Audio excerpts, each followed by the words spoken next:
Hey everyone. This week, as we continue to talk about the resurrection and what it means, one of the questions that sometimes comes up is, well, does it really mean anything for me, right? Is it really just something that God did for Jesus as a way of thanking him for going to the cross or showing that Jesus is special? Now, there's certainly an element of that, but I think we need to understand that the resurrection does mean something fundamentally important for us, for all people. And one of the ways we're going to talk about that, or see that, is in an image.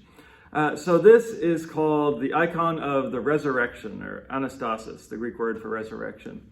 And when you have pictures like this, icons like this, they're not representing something that literally happened. They're trying to show us a deeper symbolic truth.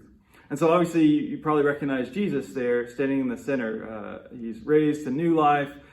He's looking holy and all sorts of things like you would expect. And you see on the sides next to him various prophets and people who came before that were predicting everything about Jesus and what he would do. The thing I want you to focus on are the people that he's holding by the hand. You may not recognize them because they're dressed, but that's meant to be Adam and Eve. All right, so we see that in Christ's resurrection, he is pulling Adam and Eve out of their graves. And of course, Adam and Eve represent humanity. So in Christ's own resurrection, he is pulling us out of the grave. We see that further by what he's standing on. It's not actually the cross, even though it does kind of look like that. He's standing on the gates of Hades, the place of the dead. And that's who that man down there at the bottom represents. It's not the devil, it represents death himself.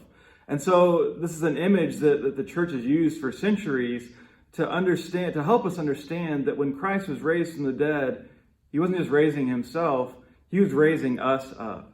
This is an image that proclaims that death has been defeated through the resurrection of Christ.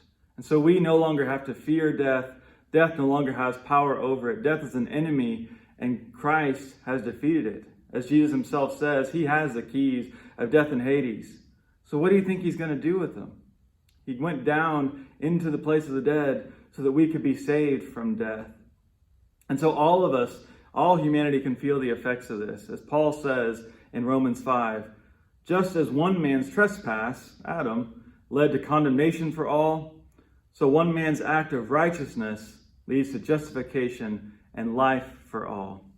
And so when we celebrate the resurrection of Christ, when we celebrate that he defeated death, we celebrate that all of us have access to life. All of us receive this power.